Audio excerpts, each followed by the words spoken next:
Parents అందరికీ నమస్కారం. ఈ వీడియోలో ప్రతి పేరెంట్ తెలుసుకోవాల్సినటువంటి కొన్ని ముఖ్యమైన మార్పులు, ముఖ్యంగా ఈ ఇయర్ కొత్త మార్పులు ఏమి ఉండబోతున్నాయి అనేటటువంటిది ప్రతి పేరెంట్ తెలుసుకోవాలి.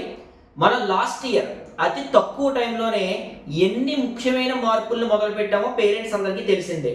ముఖ్యంగా మనం లోయర్ సెక్షన్స్లో మంచి రీడింగ్ అండ్ రైటింగ్ స్కిల్స్ని అలవాటు చేయడంతో పాటుగా, మంచి కమ్యూనికేషన్ స్కిల్స్ని అలవాటు చేయడంతో పాటుగా, హయ్యర్ సెక్షన్స్కి వచ్చేటప్పటికి మంచి డిసిప్లైన్ని, మంచి హ్యాండ్ రైటింగ్ని, మంచి డిసిప్లైన్ ఏర్పాటు చేసేలా ఒక స్కౌట్ సిస్టమ్ని తీసుకొచ్చాం.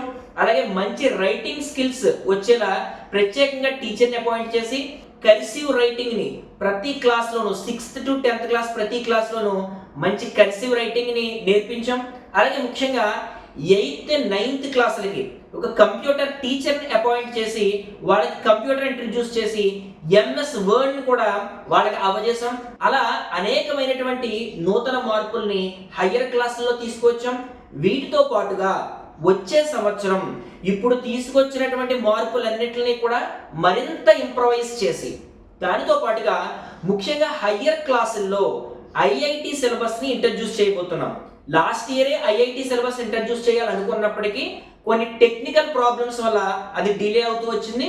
సో ఇప్పుడు బుక్స్ కూడా ప్రింటింగ్ అయిపోయాయి కాబట్టి ఆ బుక్స్ డిస్ట్రిబ్యూషన్తో పాటుగానే ఫ్రీగానే వాటిని కూడా 6th to 10th క్లాస్ అందరికీ కూడా సప్లై చేసి ప్రతి వారం కూడా ఒక IIIT క్లాస్ని కండక్ట్ చేస్తూ స్టూడెంట్స్ 10th క్లాస్ అయ్యి బయటికి వెళ్ళేటప్పటికి వాళ్ళు పాలిటెక్నిక్ ఎంట్రన్స్ రాసినా, లేదా ఇంటర్ తర్వాత ఎంసెట్ నీటో రాసినా, లేదా తర్వాత భవిష్యత్తులో ఏదైనా కాంపిటేటివ్ ఎగ్జామ్స్కి వెళ్ళినా కూడా ఈ ఏదైతే IIITలో మనం చెప్తామో మ్యాథ్స్, ఫిజిక్స్, కెమిస్ట్రీ, దాంతో పాటుగా మెంటల్ ఎబిలిటీస్ని పెంచేటటువంటి లాజికల్ థింకింగ్, రీజనింగ్, ఇలాంటి వాటన్నిటినీ కూడా ఆ బుక్లో ఇంట్రడ్యూస్ చేయడం జరిగింది. కాబట్టి వారు నెమ్మదిగా 10th క్లాస్ అయ్యి అవుట్ గోయింగ్ స్టూడెంట్స్ అయ్యేటప్పటికి ఒక ఐఐటి సిలబస్ మీద కూడా మంచి ఫౌండేషన్ వాళ్ళకి ఏర్పాటు చేసి బయటికి పంపించడం అనేటటువంటిది మనం ఈ సంవత్సరం నుండి ప్రారంభించబోతున్నాం.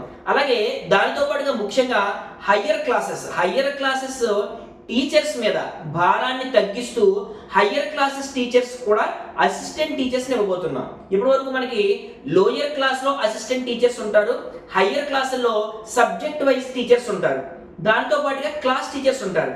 అయితే పేపర్ కరెక్షన్ విషయంలో కానీ, లేదా హోంవర్క్స్ కరెక్షన్ విషయంలో కానీ ఎక్కువ భారం పడుతుంది సబ్జెక్ట్ టీచర్స్ మీద.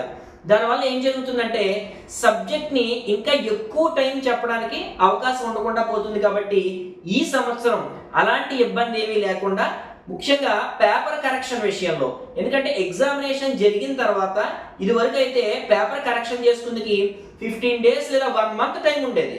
ఎందుకంటే ఒక 5 క్లాసెస్కి వెళ్ళామంటే 5 సబ్జెక్ట్స్ చెప్పామంటే సుమారు 250 పేపర్స్, 250 పేపర్లు, 300 పేపర్లు ఒక్కొక్క టీచర్ దిద్దాల్సి వస్తుంది. రోజు ఎన్ని పేపర్లు దిద్దగలుగుతారు? దానివల్ల టైం డిలే అయిపోవడం. ఈ లోపల గవర్నమెంట్ వైపు నుంచేమో ఎగ్జామినేషన్ పూర్తయిన 2-3 రోజులకే మార్కులు ఎంటర్ చేసేయాలి ఆన్లైన్లో. సో చాలా స్పీడ్గా పేపర్స్ దిద్దడం మూలంగా చాలా ఇబ్బంది, చాలా భారం ఆ సబ్జెక్ట్ టీచర్స్ మీద పడుతూ ఉండడం వల్ల ప్రత్యేకంగా హయ్యర్ క్లాసెస్లో సబ్జెక్ట్ టీచర్స్ మీద భారం పడకుండా పేపర్ కరెక్షన్కి వేరే అసిస్టెంట్ టీచర్స్ని, అలాగే అసైన్మెంట్ కరెక్షన్స్ కూడా అసిస్టెంట్ టీచర్స్ని ప్రత్యేకంగా ఇవ్వడం వల్ల సబ్జెక్ట్ టీచర్స్ మీద భారం పడకుండా వాళ్ళు పూర్తిగా సబ్జెక్ట్ మీద కాన్సన్ట్రేట్ చేయడానికి మంచి అవకాశం ఏర్పడుతుంది. అలాగే ఎగ్జామినేషన్స్ కానీ, అసైన్మెంట్స్ కానీ కరెక్షన్ చేసుకోవడానికి కూడా అసిస్టెంట్ టీచర్ల పని అదే కాబట్టి వాళ్ళు కూడా చక్కగా వాటిని నిర్వర్తించడానికి అవకాశం ఏర్పడుతుంది. ఇది కూడా మనం తీసుకొస్తున్నటువంటి ఒక ప్రత్యేకమైన మార్పు. అంటే ముఖ్యంగా హయ్యర్ క్లాసెస్లో ఈ IIIT కానీ, అసిస్టెంట్ టీచర్స్ కానీ ఉండడం వల్ల ఇంకా ఎక్కువ సబ్జెక్ట్ని, ఇంకా ఎక్కువ డిసిప్లిన్ని పిల్లలు అలవాటు చేసుకోవడానికి మంచి అవకాశం ఏర్పడబోతోంది. అలాగే ఆల్రెడీ నేను డాక్యుమెంటరీలో కూడా చెప్పాను, ప్రత్యేకంగా ఫ్లోర్ ఇన్ఛార్జ్, కింద ఫ్లోర్లో ప్రత్యేకంగా ఒక ఇన్ఛార్జ్ని, పై ఫ్లోర్లో ప్రత్యేకంగా ఒక ఇన్ఛార్జ్ని వేయడం వల్ల ఇన్కమింగ్ స్టూడెంట్స్ ఎవరు ఉంటున్నారు, అవుట్ గోయింగ్ స్టూడెంట్స్ ఎవరు ఉంటున్నారు అనేటటువంటిది వాళ్ళు సూపర్వైజ్ చేసి పిల్లల్ని పంపించడం, లోపలికి బయటికి పంపించడం అనేటటువంటిది ఫ్లోర్లో వాళ్ళు చేస్తూ ఉంటారు.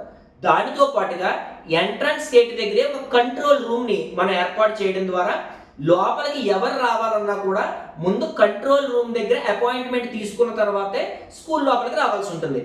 అక్కడ సైన్ చేసిన తర్వాతే పిల్లల్ని తీసుకువెళ్లాల్సి ఉంటుంది. అలాగే ఒక మంచి కంట్రోల్ రూమ్ కూడా మనం ఏర్పాటు చేయబోతున్నాం. అంటే ఇప్పటికే మనం ఒక మంచి కార్పొరేట్ స్కూల్ స్థాయిని మనం సాధించాం. ఇప్పుడు ఇంకా మోర్ దాన్ కార్పొరేట్, అంటే ఒక కార్పొరేట్ కన్నా కూడా ఎక్కువ డిసిప్లిన్ని, ఎక్కువ సబ్జెక్ట్ని, ఎక్కువ అంశాలని కూడా మన స్కూల్లో ఇంట్రడ్యూస్ చేసుకుంటూ ఒక నిజమైన స్కూల్ కింద, ఇప్పుడు చాలా స్కూల్ అన్నీ కూడా ఓన్లీ ఫీజెస్ కోసమే పనిచేస్తూ సబ్జెక్ట్ మీద కంటే కూడా ఫీజెస్ మీద లేదా ఎక్కువ పిల్లల్ని అట్రాక్ట్ చేయడం మీద దృష్టి పెడుతున్నటువంటి తరుణంలో మనం అసలైన స్కూల్లో ఏముండాలి, అసలు స్టూడెంట్కి ఎలాంటి ఎడ్యుకేషన్ ఇవ్వాలి, ఎలాంటి స్టూడెంట్స్ మనం తయారు చేసి బయటికి పంపించాలి అనేటువంటి అంశాల మీద దృష్టి పెడుతూ ప్రతి స్టూడెంట్ కూడా, ప్రతి పేరెంట్కి ఉంటుంది తమ పిల్లలు ఐఏఎస్, ఐపీఎస్, డాక్టరో, కలెక్టరో అయిపోవాలని చెప్పేసి. కానీ మన పిల్లలు ఏమవుతారు అనేటటువంటిది మనం డిసైడ్ చేయలేము. వాళ్ళు ఏ రంగంలో సెటిల్ అయినప్పటికీ వాళ్ళు చక్కగా వాళ్ళ కాళ్ళ మీద వాళ్ళు నిలబడి మంచి మెంటల్ ఎబిలిటీస్తో వాళ్ళు బ్రతికే విధంగా మనం మంచి స్టూడెంట్స్ని ఇక్కడి నుంచి తయారు చేసి పంపించడం కోసం మనం ఒక కొత్త మార్పుల్ని మనం ఈ ఇయర్ నుంచే తీసుకురాబోతున్నాం. చాలా స్పష్టమైనటువంటి మార్పులు ఖచ్చితంగా పిల్లల్లో కానీ, ఎడ్యుకేషన్లో కానీ, డిసిప్లిన్లో కానీ ఇంకా మంచి మార్పులు తీసుకురాబోతున్నామని పేరెంట్స్కి ఈ సందర్భంగా తెలియజేస్తూ కృతజ్ఞతలు.